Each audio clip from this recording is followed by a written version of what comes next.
ท่านกำลังรับฟังการส่งกระจายเสียงจากสถานีวิทยุกระจายเสียงแห่งประเทศไทยจังหวัดลำพูนกระจายเสียงในระบบ FM Stereo Multiplex ความถี่ 95 เมกะเฮิรตซ์จากอาคารเลขที่ 113 หมู่ที่ 10 ตำบลบ้านกลางอำเภอเมืองจังหวัดลำพูนจากนี้ไปสถานีร่วมกับคณะสงฆ์จังหวัดลำพูนเสนอรายการธรรมะดีลิเวอรี่แสงธรรมที่ลำพูนค่ะ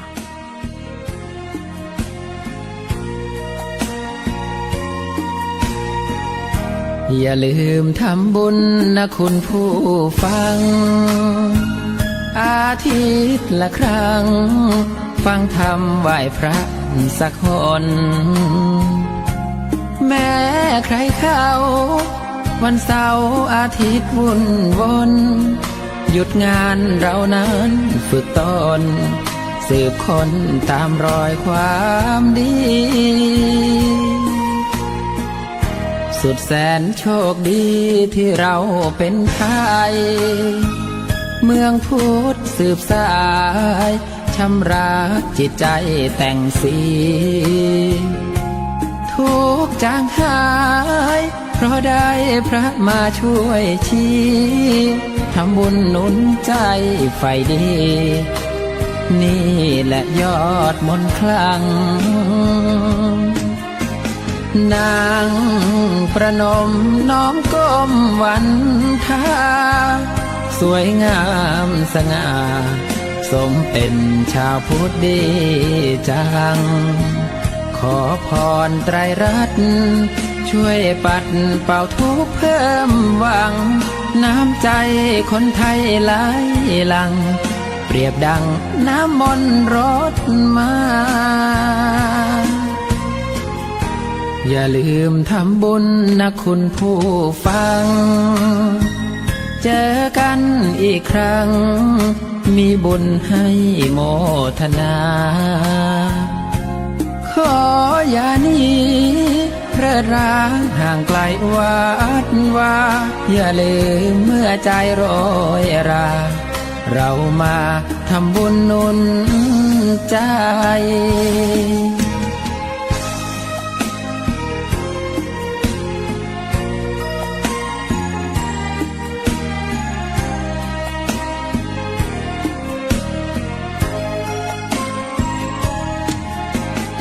นาง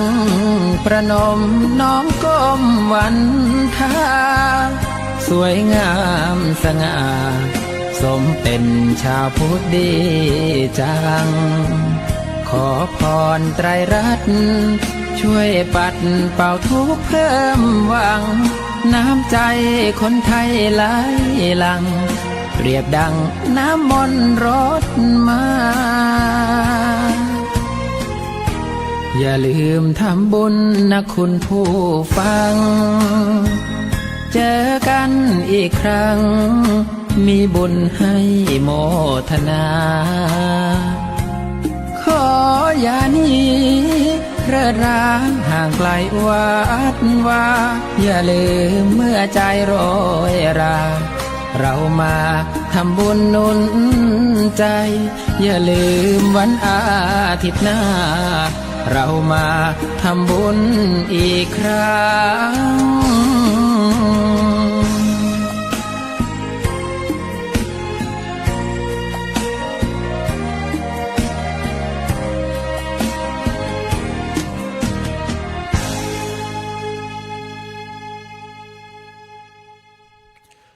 การเวลาผ่านไปไวดังฝันวนเวียนวันเดือนปีมีนิจสินร้อนผ่านหนาวเข้ามาเป็นอาจินแม้ทวินก็ไม่ทวนหวนกลับคืนการเวลาหมุนไปคล้ายชีวิตตามลิขิตเรื่อยไหลไม่อาจฝืนมีเกิดแก่เจ็บตายไม่ยั่งยืนสุดจะขืนขัดไว้ให้นิรันดร์การเวลาหมุนเรื่อยไปไม่ซับซ้อนที่ยอกย้อนยุ่งยากมากบากบั่นคือชีวิตที่แปรเปลี่ยนไม่เที่ยงทันทั้งสุขสันต์ทุกข์ทนระคนครองการเวลาเปลี่ยนผ่านแม้นานนับจงพร้อมรับด้วยใจไม่หม่นหมอง ใช้ปัญญาเลิศล้ำนำคันลอง ให้พ้นพ้องเพศภัยไร้มนทิน ขอเจริญสุขเจริญพรเจริญศีลเจริญธรรมจงบังเกิดมีกับบรรดาท่านสาธุชนพุทธบริษัททุกท่านที่กำลังติดตามรับฟังรายการธรรมะเดลิเวอรี่แสงธรรมที่ลำพูนโดยคณะสงฆ์จังหวัดลำพูนได้นำเอารายการธรรมะเอามาพบปะกับบรรดาญาติโยมท่านสาธุชนพุทธบริษัทท่านผู้ฟังที่อยู่ต่างบ้านต่างจองผ่านทางสถานีวิทยุกระจายเสียงแห่งประเทศไทยจังหวัดลำพูนสำนักประชาสัมพันธ์เขต 3 กรมประชาสัมพันธ์ในคลื่นความถี่ FM 95 เมกะเฮิรตซ์ดำเนินรายการโดยอาตมภาพพระครูวิทิตธรรมานันท์หรือว่าตุโอมวัดสวนดอกตำบลในเมืองอำเภอเมืองลำพูนจังหวัดลำพูนเบอร์โทรศัพท์084 366 3223 084 366 3223เป็นประจำทุกวันอาทิตย์ในช่วงเวลายามบ่าย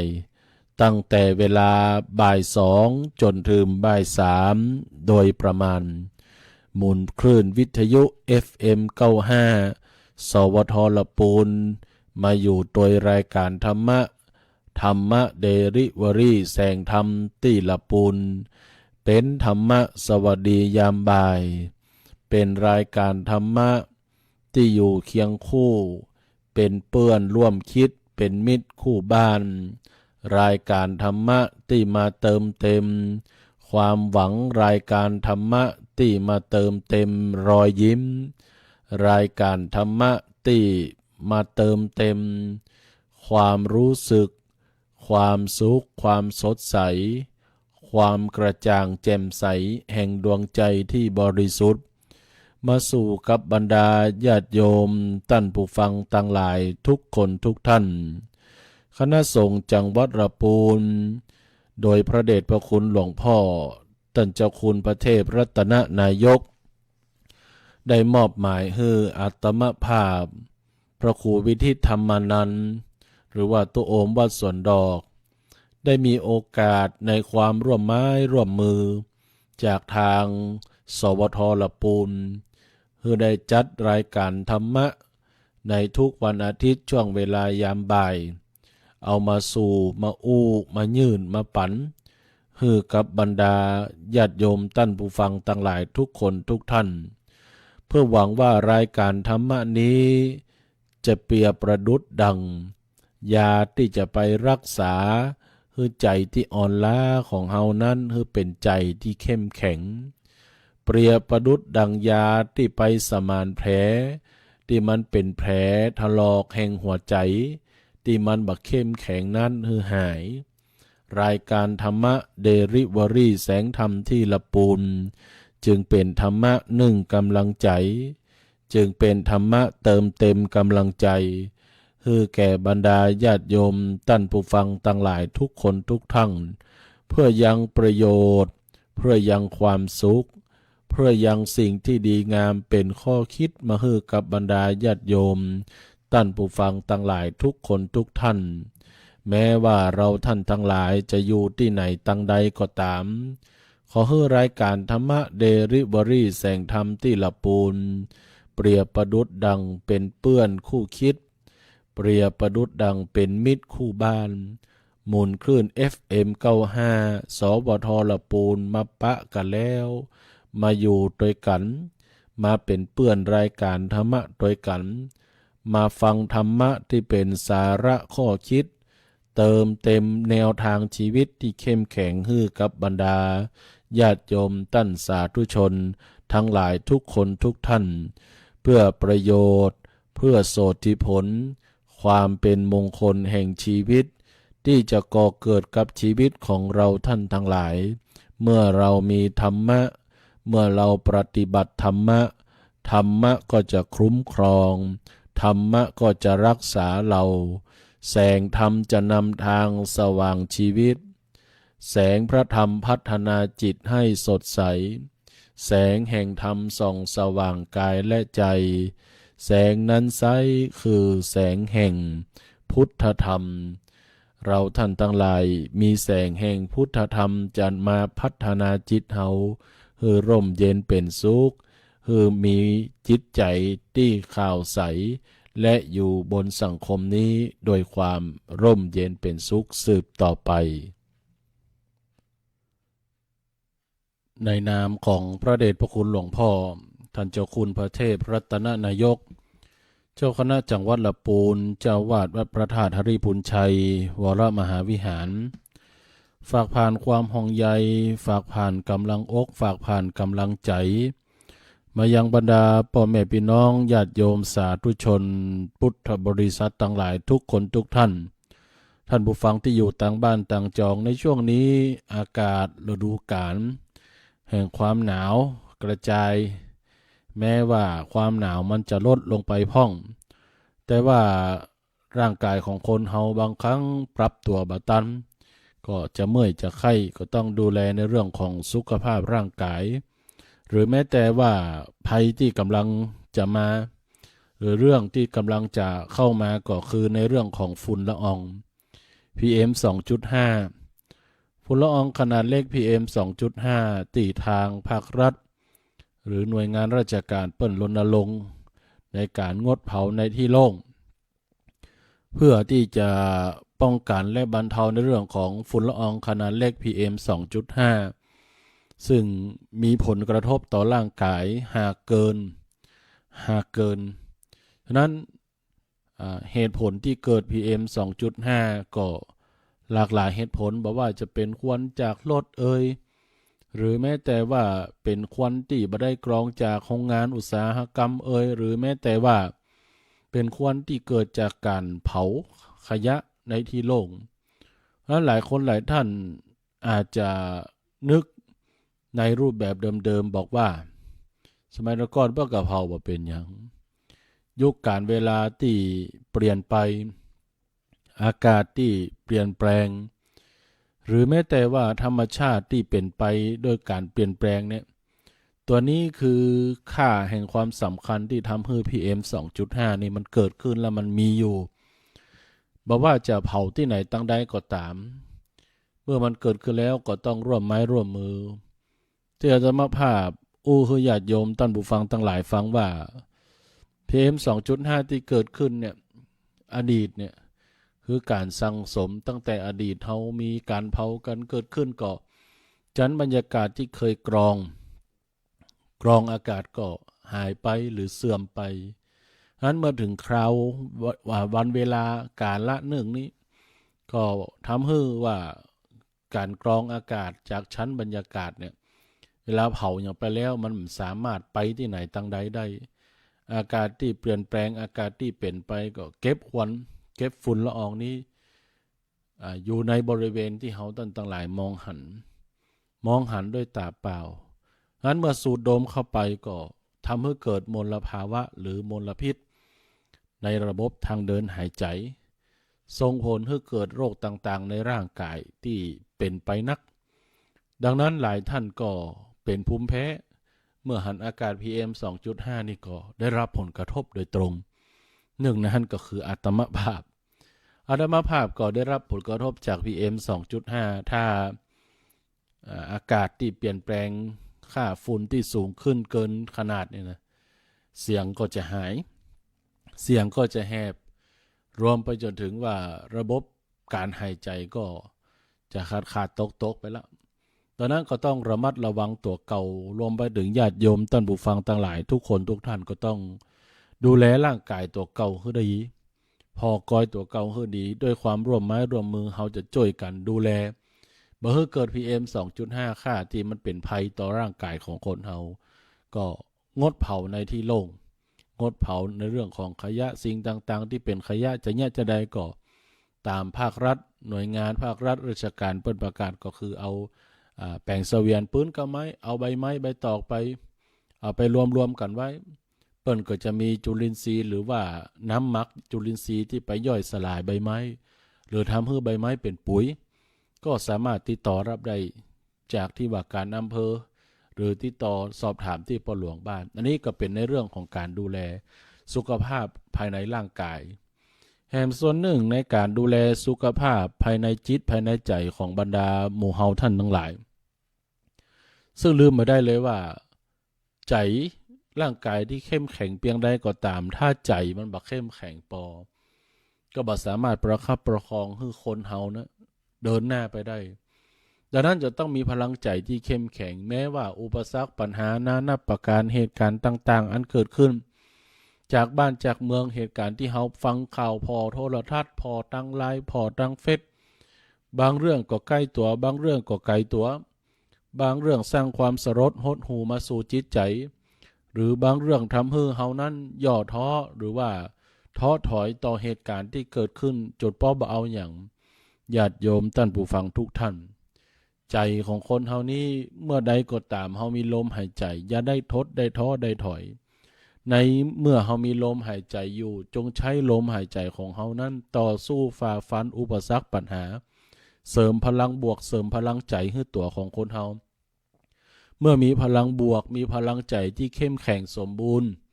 เมื่อใจพร้อมใจที่เข้มแข็งก็จะส่งผลให้กายของคนเฮานะสามารถต่อสู้ฝ่าฟันอุปสรรคปัญหาเดินไปข้างหน้าด้วยความมั่นคงฉะนั้นคณะสงฆ์จังหวัดลำพูนโดยพระเดชพระคุณหลวงพ่อท่านเจ้าคุณพระเทพรัตนนายกเจ้าคณะจังหวัดลำพูนเจ้าอาวาสวัดพระธาตุหริพุนชัยวรมหาวิหารฝากผ่านความห่วงใยฝากผ่านกำลังอกฝากผ่านกำลังใจมาสู่มายื่นมาฮื้อมาปั่นแก่บรรดาญาติโยมสาธุชนทั้งหลายทุกคนทุกท่านเพราะอย่างเพราะกำลังใจนี้ขอฮื้อเป็นมนต์พิเศษกำลังใจนี้ขอฮื้อเป็นมนต์ที่มีคุณค่ากำลังใจนี้ขอฮื้อเป็นมนต์ที่เข้มขลังเสริมพลังกายพลังใจฮื้อกับญาติโยมสาธุชนทั้งหลายฮื้อมีพลังกายพลังใจที่เข้มแข็งแข็งแรงสมบูรณ์อยู่บนโลกนี้ได้อย่างมีความสุขสืบต่อไปเพราะนั้นก็ต้องเป็นกำลังอกเป็นกำลังใจให้แก่บรรดาญาติโยมสาธุชนทั้งหลายทุกคนทุกท่านตัวและแถมเรื่องหนึ่งที่เป็นเรื่องสำคัญที่อาตมาภาพจักอู้ให้กับบรรดาญาติโยมท่านทั้งหลายรวมไปจนถึงกันเชิญชวนในฐานะเราท่านทั้งหลายเป็นประชาชนเป็นคนไทยที่อยู่ภายใต้ร่มพระบารมีของพระมหากษัตริย์ที่ทรงเป็นประมุขอยู่ภายใต้รัฐธรรมนูญและก็อยู่ภายใต้สังคมที่สังคมปกครองด้วยประชาธิปไตยดังนั้นในส่วนของวันที่8กุมภาพันธ์2569นี้เป็นวันที่คนไทยจะต้องออกไปใช้สิทธิ์ในการเลือกตั้งสสแล้วก็ออกเสียงประชามติดังนั้นอาตมาภาพก็ต้องอู้ให้กับญาติโยมท่านทั้งหลาย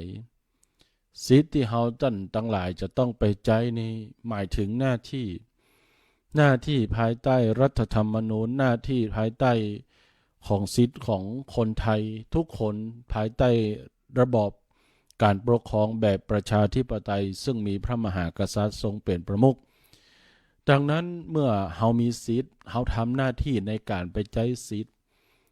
คำกล่าวคำหนึ่งบอกว่าผู้ทำหน้าที่ของตัวเก่าคือผู้ที่มีธร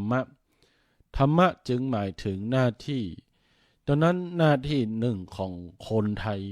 หน้าที่หนึ่งของคนที่อยู่ภายใต้กฎหมายของบ้านเมืองที่จะเป็นกฎหมายที่สร้างสรรค์สาระประโยชน์ให้การปกครองบ้านเมืองนั้นเป็นไปด้วยความร่มเย็นนั่นคือการออกไปใช้สิทธิ์ในการเลือกตั้งไปใช้สิทธิ์ในการออกเสียงประชามติในวันที่8กุมภาพันธ์2569ซึ่งญาติโยมท่านผู้ฟังทั้งหลายคุณสมบัติของการใช้สิทธิ์คือทำหน้าที่ในการใช้สิทธิ์เลือกตั้งเนี่ยซึ่งมีคุณสมบัติจะต้องเป็นคนไทยแล้วก็รับ สัญชาติไทยมาแล้วบ่น้อยกว่า5 ปีเป็นคนที่มีอายุบ่ต่ำกว่า18 ปีณในวันเลือกตั้งและเป็นคนที่มีชื่ออยู่ในทะเบียนบ้านในเขตเลือกตั้งมาแล้วบ่น้อยกว่า90 วันนับถึงวันเลือกตั้งแต่นอกเหนือการไปใช้สิทธิ์เปิ้นก็ไปใช้สิทธิ์ในฐานะของคนไทยเปิ้นก็มีบุคคลที่บ่สามารถหรือห้ามไปใช้สิทธิ์ดังเช่นว่า 1. ภิกษุสามเณรนักพจน์นักบวช 2. คนที่ถูกเพิกถอนการใช้สิทธิ์แล้วก็ผู้ต้องคุมขังคนวิกลจริตสติฟั่นเฟือนก็บุคคลทั้ง4ประเภทที่อาตมาภาพนี้ก็เป็นบุคคลที่ได้รับการยกเว้นแล้วก็ห้ามไปใช้สิทธิ์ดังนั้นเมื่อเฮามีสิทธิ์ที่เปิ้นมอบหมายให้เฮาเนี่ยถ้าเฮาเดินหน้าไปช่วยกันใช้สิทธิ์ในการคัดเลือกตัวแทนของหมู่เฮาเข้าไปในสภาแล้วก็ช่วยกันสร้างความเข้มแข็งของระบอบประชาธิปไตยที่มีองค์พระมหากษัตริย์ทรงเป็นประมุขดังนั้นเป็นสิทธิ์เป็นหน้าที่ที่เฮาออกไปใช้ดังนั้นคนไทยออกไปใช้ในฐานะของคนไทยในฐานะที่อยู่ภายใต้รัฐธรรมนูญระเบียบกฎหมายสิทธิ์เหล่านี้จะกลายเป็นหน้าที่ที่สำคัญของหมู่เฮาท่านทั้งหลายจังหวัดละปูนเฮาก็เหมือนเดียวกันญาติโยมท่านผู้ฟังทั้งหลายที่มีคนไปใช้สิทธิ์ในการเลือกตั้งไปใช้สิทธิ์ในการเลือกตั้งครั้งนี้ก็เช่นเดียวกันก็มีความมุ่งหวังว่าอยากจะให้คนไทยหรือคนละปูนเฮาเนี่ยที่ได้ยินได้ฟังกันเนี่ยออกไปใช้สิทธิ์ของตัวเก่าแม้ว่าเฮาไปใช้สิทธิ์แล้วผลที่ออกมาจะเป็นจะได้ก็ตามเป็นแห่งเรื่องหนึ่งแต่เฮามีโอกาสเข้าไปใช้สิทธิ์ของตัวเก่านั้นคือการได้ทำหน้าที่ได้อย่างบ่ขาดตกบกพร่องการได้ทำหน้าที่ได้อย่างสมบูรณ์ดังนั้นก็ต้องอุเอิญจวน8 กุมภาพันธ์69ไปใช้สิทธิ์ในการเลือกตั้งลำปูนบ่ลำพังลำปูนจะแน่นหนาฝากข้างลำปูนจะปากันขับเคลื่อนครองแชมป์คนที่ไปใช้สิทธิ์เลือกตั้งมากที่สุดในประเทศไทยก็ต้องประกาศอุเอิญจวนหมู่เฮาตั้นตั้งหลายทุกคนทุกท่านตัวสำหรับในช่วงของคำคมธรรมวาทะประจำวันในวันนี้อาตมาภาพจะได้หยิบยกสาธกน้อมนำเอาข้อคิดธรรมวลีเป็นเรื่องของธรรมะที่องค์สมเด็จพระสัมมาสัมพุทธเจ้าได้แจ้งแสดงไว้แล้วก็นักปราชญ์ราชบัณฑิตก็เอามาเป็นหัวข้อธรรมเพื่อให้คนเฮาตันทั้งหลายได้เข้าใจง่ายโดยบทประพันธ์บทหนึ่งได้กล่าวว่าลมหายใจคือสมบัติที่มีค่าที่สุดสุขภาพคือลาภที่ประเสริฐที่สุดปัญญาคือแสงสว่างที่เลิศที่สุดวิชาความรู้คือมิตรที่ดีที่สุดและบุญคือทรัพย์ที่มั่นคงที่สุดทั้ง5ประการนี้จักได้นำเอามาอู้เอามาเล่าเอามาสู่มายื่นมาปั่นให้แก่ญาติโยมตั้นผู้ฟังทั้งหลายทุกคนทุกท่านในช่วงของคำคมธรรมะวาทะประจำวันนี้ยังอันแรกนี่ก็คือลมหายใจคือสมบัติที่มีค่าที่สุดญาติโยมท่านผู้ฟังทุกท่านลมหายใจเป็นหนึ่งในธาตุสี่คือธาตุลมเขาได้รับลมหายใจจากผู้เป็นพ่อเป็นแม่มาตั้งแต่วันที่เฮาถือกำเนิดเกิดขึ้นมาเลยเป็นมรดกชิ้นแรกและเป็นมรดกชิ้นสำคัญแห่งชีวิตของมนุษย์คนเราเพราะทุกๆชีวิตที่ใจชีวิตอยู่ต้องอาศัยลมหายใจ แม้แต่พระตุเจ้าพระสงฆ์โยคีแม่ชีผู้ปฏิบัติธรรมก็อาศัยลมหายใจในการปฏิบัติธรรมเพื่อให้เกิดสภาวะแห่งความรู้แจ้งทีนี้ลมหายใจเป็นสมบัติที่มีค่าเพราะล้วนแล้วแต่จะดำเนินจะเดินแห่งชีวิตจะมีชีวิตอยู่ลมหายใจเป็นเครื่องนำพาให้ชีวิตเฮาดำเนินเดินไปข้างหน้าอาตมภาพได้ยินคนเปิ้นเล่ามาว่าเช่นสมัยของพระเดชพระคุณหลวงปู่พระธรรมสิทธาจารย์หลวงปู่หนูถาวโรอดีตที่ปรึกษาเจ้าคณะจังหวัดเชียงใหม่วัดพระสิงห์วรมหาวิหารหลวงปู่เป็นคนอุบลราชธานีแล้วก็มาพัฒนาการศึกษาสงฆ์และเป็นเจ้าอาวาสที่วัดพระสิงห์เชียงใหม่ตอนเปิ้นยังดำรงธาตุขันธ์มีชีวิตอยู่และอยู่ในวัยประมาณอายุสัก50-60นะเปิ้นก็เป็นผู้ดำเนินรายการทางวิทยุสถานีวิทยุก็เปิดหน้าสายก็คือเปิดให้ศรัทธาญาติโยมได้โทรศัพท์มาสอบถามปัญหาธรรมะมีโยมท่านหนึ่งได้โทรศัพท์มาถามปัญหาให้กับหลวงปู่เพื่อที่จะให้ชี้แจงแถลงธรรมะถามว่าหลวงปู่อย่างที่สำคัญที่สุดอย่างที่สำคัญที่สุดที่มีค่าที่สุดในชีวิตของคนเฮา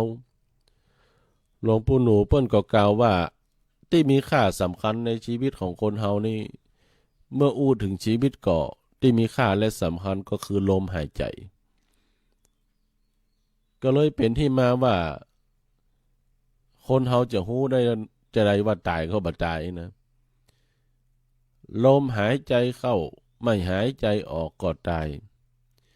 หายใจออกไม่หายใจเข้าก็ตายหลวงปู่แจ้งไว้จีเพราะนั้นสมบัติที่มีค่าที่สุดของคนเฮาที่จะยังชีวิตของเฮาดำเนินไปได้คือลมหายใจเพราะเขาได้รับมาจากพ่อจากแม่เป็นมรดกชิ้นแรกพ่อแม่คือลมหายใจเกิดขึ้นมาแล้วลองคลอดออกจากครรภ์มารดายามอยู่ในท้องนี่เขาได้อาศัยสายโรคสายดื้อหายใจพอออกจากครรภ์มารดาตัดสายโรคสายดื้อแล้วก็ปิกมาใจลมหายใจต่อเก่านั้นลมหายใจเป็นสมบัติที่ทรงคุณค่าเพราะทำให้คนเราจะทำสิ่งใดๆในโลกนี้ในขณะที่มีชีวิตในแก่ว่ามีลมหายใจอยู่เนี่ยมันเลยเป็นสมบัติสิ่งที่มีค่าเมื่อหมดลมหายใจจะเอาอย่างไปแลกจะมีค่านับหมื่นนับแสนก็บ่สามารถที่จะแลกลมหายใจได้มีบ้านมีรถมีลาเมื่อคนเฮาหมดลมหายใจจะเอาเงินไปแลกนี่ก็เป็นไปบ่ได้เพราะนั้นลมหายใจจึงมีคุณค่าเราจงรักษาลมหายใจในขณะที่ตัวของคนเฮาเนี่ยมีลมหายใจอยู่ในจงประคับประคองให้ลมหายใจมันทรงคุณค่าอยู่ตลอดเวลานั่นได้แก่ลมหายใจที่มีคุณค่ายามมีชีวิตอันที่สองคำกล่าวที่บอกว่าสุขภาพคือลาภที่ประเสริฐที่สุดพระบาลีที่บอกว่าอโรคยาปรมาราภาความไม่มีโรคเป็นลาภอันประเสริฐญาติโยมท่านทั้งหลายลองสังเกตเพราะว่าเหตุผลที่นักปราชญ์เปิ้นได้เขียนว่าสุขภาพเป็นลาภที่ประเสริฐที่สุดด้วยเหตุผลว่า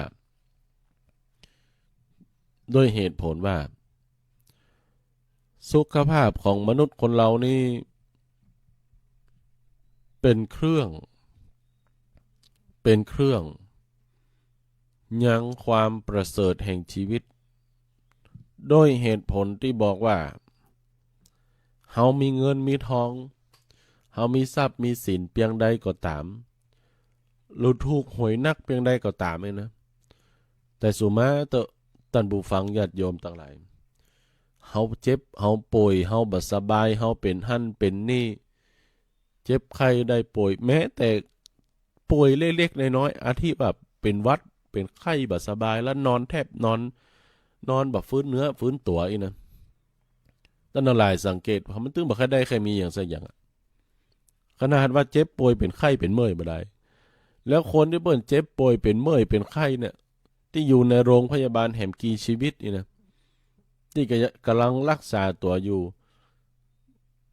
เชื่อเขาว่า 80% ของมนุษย์ที่กำลังรักษาตัวด้วยโรคภัยไข้เจ็บบ่มีไผปรารถนาไข้ได้ไข้มีไข้เป็นอย่างสักอย่างแต่ปรารถนาอย่างเดียวคือไข้หายจากโรคภัยไข้เจ็บไข้หายจากโรคภัยไข้เจ็บมาได้จะให้หมอเตียวเข้ามาหมอมาได้จะได้ออกโรงพยาบาลนี่กินยาแล้วไม่ได้อีแม่จะหายเป็นโรคระดับต้นไปจนถึงอาการของโรครุนแรงเพียงใดก็ตามมักจะถามว่าเมื่อใดเขาจะหายเมื่อใดเขาจะหายเมื่อใดเขาจะพ้นจากโรคภัยไข้เจ็บอันนี้คนเรามักจะมาถามหาทรัพย์สินเงินทองในขณะที่เกิดโรคภัยไข้เจ็บเพราะนั้นความมามีโรคภัยไข้เจ็บเนี่ยมันดึงสุดยอดยิ่งกว่าถูกหวยรวยแชร์บางคนมีเงินเป็นล้านร้อยล้านพันล้านแสนล้านหมื่นล้านจะได้ก็ตามแต่นอนติดเตียงแทบเป็นป่วยด้วยโรคภัยไข้เจ็บตลอดระยะเวลาในการใช้ชีวิต1 วัน24 ชั่วโมง1 อาทิตย์7 วันหรือ30 วันใน1 เดือนเนี่ยเตวเข้าออกโรงพยาบาลอยู่ตลอดเวลารักษาตัวเก่าอยู่ตลอดเวลาแล้วถามหาอย่างละคือลาบโจกลาบกะที่มันมีโรคภัยไข้เจ็บมันก็เป็นไปบ่ได้เพราะนั่นคือสุขภาพที่เป็นลาบอันประเสริฐของคนเฮาที่สุดลาบอันประเสริฐอันได้แก่การมีสุขภาพกายใจที่แข็งแรงสมบูรณ์คือลาบที่ประเสริฐที่สุดอันนี้เป็นประการที่2ประการที่3ปัญญาคือแสงสว่างที่เลิศที่สุดปัญญาโรกัสสมิปัจโชโตญาติโยมเป็นเยงพอพระบาลีบทนี้เพิ่นบอกปัญญาเป็นแสงสว่างที่สุดในโลกพระอาทิตย์พระจันทร์ที่เคยส่องสว่างพระอาทิตย์มันส่องสว่างได้ในยามกลางวันพอพบค่ำพระอาทิตย์ตกกระดับไปพระจันทร์ขึ้นมาแทนส่องในยามกลางคืนเพราะถึงยามรุ่งอรุณเบิกฟ้ายามเจ้าพระอาทิตย์ขึ้นพระจันทร์ต้องหลบไปแสงไฟที่บอกว่าส่องสว่างที่สุดหลอดนีออนที่แจ้งที่สุดวัดสูงที่สุดยังมีวันดับยังมีเวลาแต่แสงสว่างแห่งปัญญาของคนเฮานี้ไม่มีวันหมดไม่มีวันดับเป็นแสงสว่างที่เลิศที่สุดเพราะปัญญาของมนุษย์คนเรานั้นสามารถเอาตัวลุลอดได้ลุลอดจากตัณหาโลภะโทสะโมหะความโกรธความหลงความเกลียดปัญญาสามารถเอาตัวลุลอดไปหาสิ่งที่ดีงามเอาตัวข้ามพ้นสิ่งที่บดีทั้งหลายสามารถรู้เหตุรู้ผลรู้ตนรู้การรู้ประมาณรู้ชุมชนรู้สังคมเพราะตัวปัญญามันไปพิจารณาหันกุสิ่งกุอย่างมองหันคุณค่าของการมีชีวิตมองหันคุณค่าของลมหายใจมองหันสิ่งที่สำคัญคือสุขภาพอาศัยปัญญาที่มันเปล่งแจ้งเพราะนั้นปัญญาจึงเป็นแสงสว่างที่มีค่าที่สุดบ่มีแสงอะไรอย่างไปเทียบเคียงกับแสงแห่งปัญญาได้อันนี้เป็นประการที่3ประการที่4วิชาความรู้คือมิตรที่ดีที่สุดสิ่งที่เฮาท่านทั้งหลายเล่าเรียนศึกษามาตั้งแต่ในระดับอนุบาลตั้งแต่ประถมไว้ขึ้นมาอนุบาลขึ้นมาในระดับประถมขึ้นมาในระดับอุดมศึกษาขึ้นมาอยู่ในระดับใดๆก็ตามลองไปแยงไปกอยพอหรอมันเพิ่มพูนวิชาความรู้ตั้งแต่ท่องกอไก่ขอไข่ขอขวดขอไข่ขอควายขอคน1 2 3 4 A B C D นะถ้าเป็นภาษาล้านนากับคะก็ข้างง่ายทุกวิชาความรู้ทุกแขนงที่เฮาศึกษาเราเล่าเรียนท่องบนทรงจำก็เกิดเป็นวิชาความรู้ที่ติดตนมาโดยตลอดรวมถึงวิชาความรู้ภาควิชาการภาคทฤษฎีและปฏิบัติก็เกิดเป็นพลังความรู้ที่มันเป็น เป็นมิตรคู่เป็นมิตรที่ดีที่สุดเพราะความรู้สามารถนำคนให้มีอาชีพความรู้ประสบการณ์สามารถทำให้คนแยกแยะเหตุผลแยกแยะดีชั่วแยกแยะสิ่งใดควรทำเป็นอันดับแรกสิ่งใดควรทำเป็นอันดับท้ายวิชาความรู้สามารถทำให้คนเฮาอยู่ร่วมกับสังคมได้วิชาความรู้สามารถอยู่ทำให้เฮาทั้งหลายอยู่ร่วมกับทุกคนได้วิชาความรู้สามารถให้เฮาทำงานในหน่วยงานในองค์กรได้อย่างมีประสิทธิภาพตราบใดเฮาทั้งหลายยังหมั่นศึกษาเล่าเรียนการศึกษาทั้งชีวิตเกิดขึ้นทั้งชีวิตทั้งทุกรูปแบบจึงเปรียบประดุจดังมิตรเปื้อนบางครั้งบางทีเฮามีเปื้อนบางครั้งเรียนจบกันมาก็ไปคนตีคนต่างเปื้อนที่บอกว่ารักกันทำงานอยู่ในบริษัทเดียวกันนี่นะบางครั้งบางทีศรัทธาญาติโยมท่านผู้ฟังทั้งหลายเมื่อถึงคราวจะขึ้นไปเสาะหาตำแหน่งเงินเดือนเพิ่มขึ้นที่สูงขึ้นต่างคนก็ต้องดำเนินชีวิตไปเป็นของใครของมันแต่วิชาความรู้มันจะควบคู่เคียงข้างเราไปตลอดเวลามันจึงเปรียบประดุจดังมิตรที่ดีที่สุดอันนี้วิชาความรู้เปรียบประดุจดังมิตรที่ดีที่สุดสุดท้ายบุญคือทรัพย์ที่มั่นคงที่สุดญาติโยมท่านผู้ฟังทั้งหลายบุญคือทรัพย์ที่มั่นคงที่สุดเพราะอะไรหยังทรัพย์สินเงินทองคนเฮาหาไว้หิไว้เสาะไว้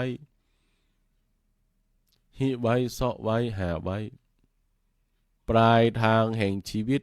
บ่สามารถหยิบจับกำไปได้แม้แต่เสาะหาละไว้มีนักเกิดถูกขโมยขโจรลักไปบ่สามารถเอาปิกมาได้เหมาะเกิดถูกผีพนันเข้าสิงก็ไปเสี่ยงไปซ้ำเกิดถูกไฟไหม้ก็บ่เหลืออย่างให้เหมาะแต่บุญเนี่ยคือทรัพย์ที่มั่นคงเพราะอะไรหยังบุญยิ่งทำยิ่งได้บุญบารมียิ่งทำยิ่งได้บุญบารมียิ่งทำยิ่งเพิ่มพูนบุญบารมียิ่งทำยิ่งเป็นทรัพย์ที่มั่นคงไว้ให้ชีวิตตัวเก่าอยู่ตลอดเวลาบุญบารมียิ่งทำเมื่อเฮาตั้งหลายมองว่ามันมั่นคงเพราะหยังมันอยู่ทั้งภพนี้และมันไปทั้งภพแน่บุญบารมีอยู่ทั้งภพนี้อันได้แก่อย่างละแม้แต่เราทำบุญไปได้เป็นทรัพย์สมบัติเรียกว่าอริยทรัพย์นะต่อให้ขโมยเก่งเพียงใดก็ตามต่อให้ขโมยเก่งเพียงใดก็ตามคอเซ็นเตอร์จ้างอู้เพียงใดก็ตามหรือแม้แต่ว่าเป็นมหาโจรที่เกลี้ยกล่อมเพียงใดก็ตามต่อให้มันตัดแข้งตัดขาเฮาไปมันก็บ่สามารถลักเอาบุญที่เฮาสร้างสมเป็นบุญบารมีไปได้ตั้งหลายสังเกตพอจะได้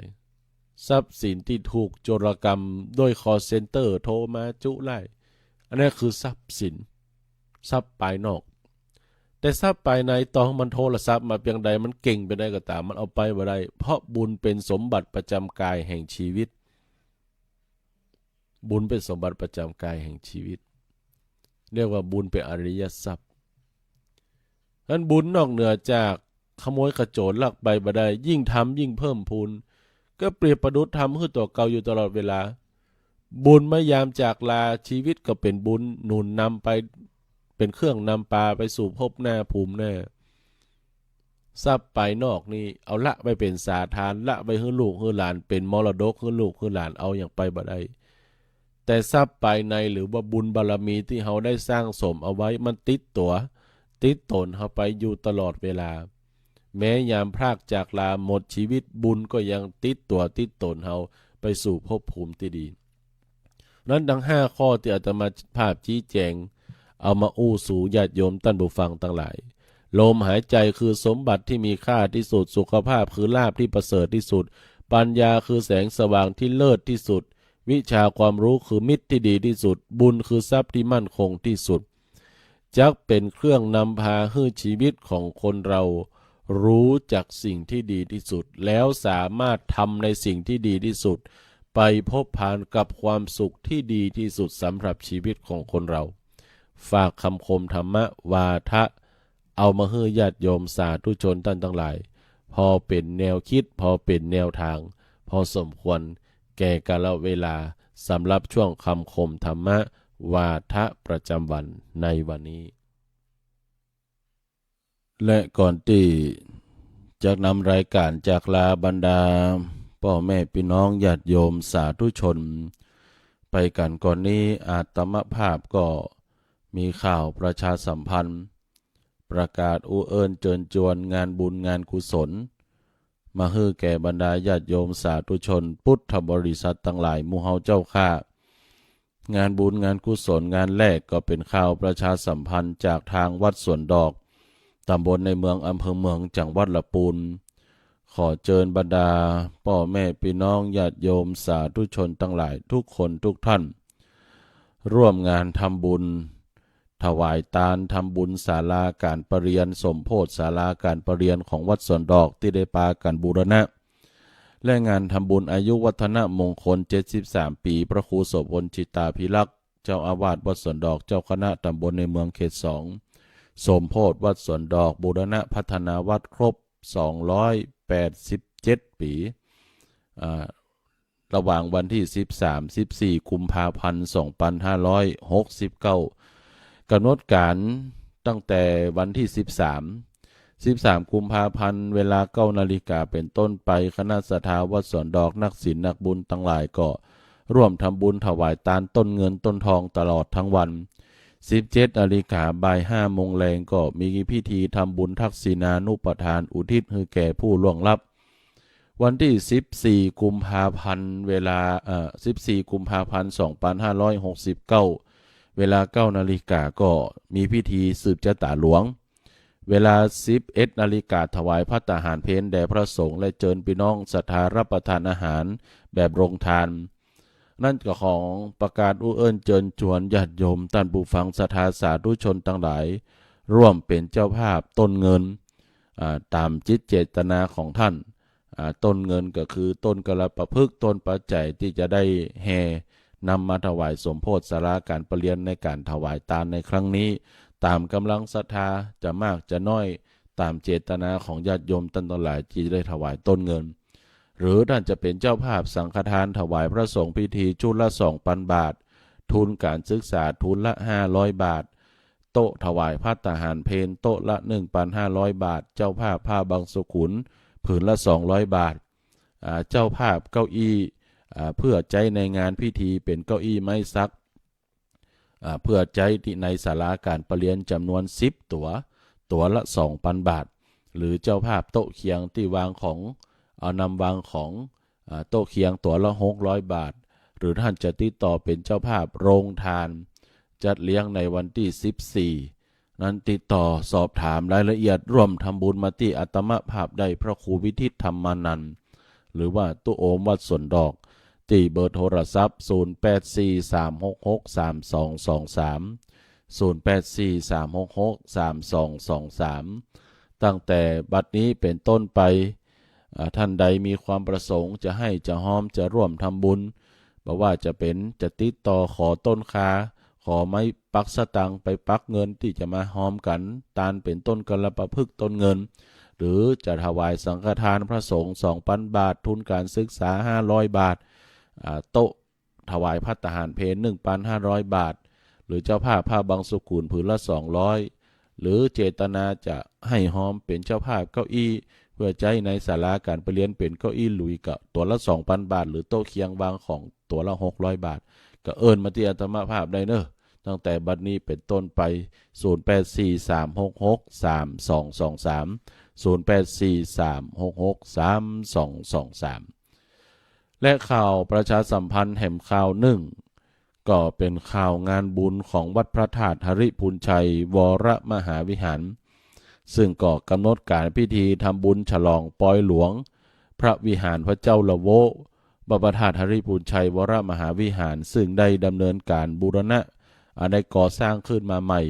ก็แตนหลังเดิมที่ชำรุดทรุดโทรมไปก็ทางวัดพระธาตุหฤปุญชัยซึ่งมีพระเดชพระคุณพระเทพรัตนนายกเจ้าคณะจังหวัดลำพูนเป็นประธานในการดำเนินการบูรณะในครั้งนี้ก็ใจงบประมาณ20 กว่าล้านเกือบ30 ล้านในการสร้าง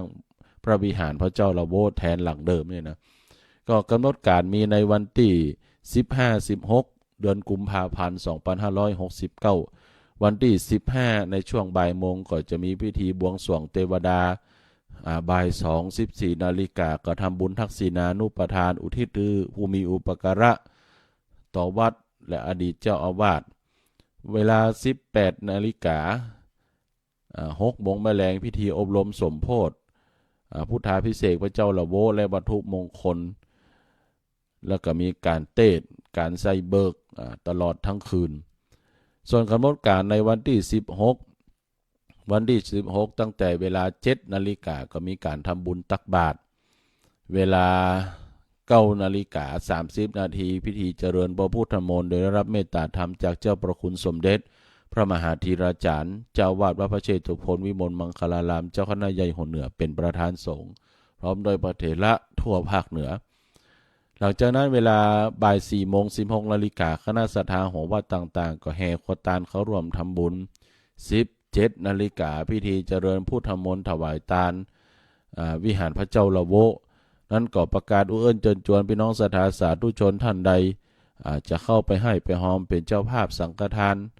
หรือจะร่วมทำบุญในงานสมโภชปอยหลวงวิหารพระเจ้าละโวพระธาตุหฤปุญชัยสามารถติดต่อสอบถามไปที่ทางวัดพระธาตุหฤปุญชัยตำบลในเมืองอำเภอเมืองจังหวัดลำพูนตั้งแต่บัดนี้เป็นต้นไปเด้อจึงประชาสัมพันธ์ให้กับบรรดาญาติโยมท่านสาธุชนพ่อแม่พี่น้องหมู่เฮาเจ้าข้าท่านทั้งหลายทุกคนทุกท่านได้ทราบเกี่ยวกับกิจกรรมงานบุญต่างๆที่ท่านทั้งหลายได้ปากันทำกิจกรรมในกาลครั้งนี้เอาละท่านสาธุชนญาติโยมพ่อแม่พี่น้องหมู่เฮาเจ้าข้าท่านทั้งหลายเวลาบัดเดี๋ยวนี้ก็จวนจำเวลาหมดเวลาแล้วอาตมาภาพจักได้ขอนำเอารายการอย่างย้ายจากลาบรรดาท่านสาธุชนพ่อแม่พี่น้องหมู่เฮาเจ้าข้าไปกันเหี่ยก่อนไว้มีโอกาสหน้าวันอาทิตย์หน้าเฮาก้อยมาปะกันใหม่สำหรับในวันอาทิตย์นี้หมดเวลาแล้วตันตั้งหลายเฮ้ยเสียดายแต่เฮยเวลาบ่ท่าบ่อินดูตาขออินดูหน้าจะขออำลาจากย้ายเทวบุตรรักษานิไว้จงเผยพอใกล้ทุกคนอย่าฮือข้อร้ายมาถูกตัวตนให้ญาติโยมทุกคนอินพรมอยู่ใกล้ขอเราเทวานาคาต่ำใต้จุ่งรักษาโพยภัยพี่น้องพยะกังวลอย่าได้เข้าซ้อนอย่าเจ็บป่วยไข้โรคาเจ็บหัวปวดท้องเจ็บน่องเจ็บขาขอพองพยาไกกาจากเจ้าให้อายุยืนยาว120 ขวบเข้าสมดังกำปอนนิสัยก่อนพรากจากกันขอจำชื่อไว้เตอะรายการธรรมะแสงธรรมโปรดจำชื่อไว้เตอะดวงไทยตาขำก้อยมาฟังธรรมขีญาวันนาก้อยมาฟังธรรมขีญาวันนายะถาสปีปอนดีพุทธะใจยะมังกะละน้อมเอามาปั่นรายการธรรมะเดริเวอรี่แสงธรรมที่ละปูนที่เฮาฟังกันเวลาก็ผ่านมดลงเสียงลงเต้าอี้วันอาทิตย์หน้าเชิญมาปะกันที่นี่เวลาพอดีบ่น้อยสุข3ประการเจยบานชื่นจ้อยกล่าวเป็นคำถ้อยฮือฟังอายุวันนะพละสุขขังมีแก่คนฟังเหมือนกันจูผู้มีแก่คนฟังเหมือนกันจูผู้อยู่ดีมีสุขมีโชคมีใจไร้โรคโศกภัยร่ำรวยเงินทองเหมือนกันจุผู้นายคนเด้ออายุวันโนสุขังพะลัง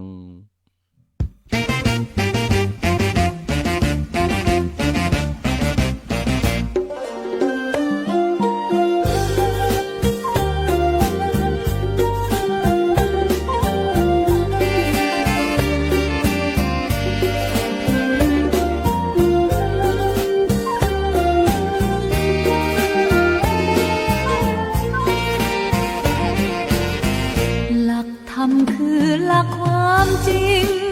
แท้ทุกสิ่งใดจะยิ่งเหนือหลักธรรมพระพุทธองค์ทรงย้ำซ้ำออกมาชักนำย้ำพร่ำสอนยืนหยัด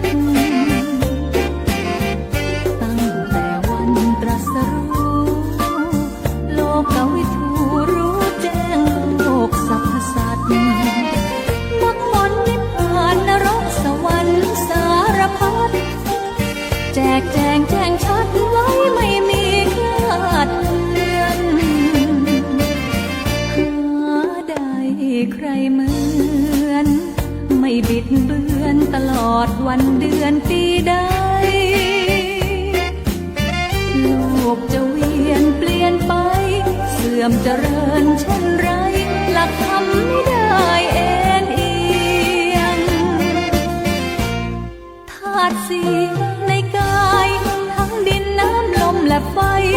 ถึงวันสลายย้ายแยกแตกดับอับปางไม่จีรังยั่งยืนแท้เทียงแต่ว่าจิตของเราไม่ตายร่อนเร่ไปสุดเวียงหากไม่มีเสบียงได้ผลบุญคอยเลี้ยงคงพบได้เพียงอบายภูมิผลบาปบุญทั้งน้อยและใหญ่ย่อมขยายปกคลุมบาปบุญเราจะเข้ารุมบาปเป็นไฟคอยสุมส่วนบุญนั้นอุ้มชูใจเอกนามกิ่งยังคงหนึ่งไม่มีสองตรัสไว้หากตรัสออกคำใดย่อมเป็นหนึ่งตลอดไปไม่เปลี่ยนพันไปได้เลย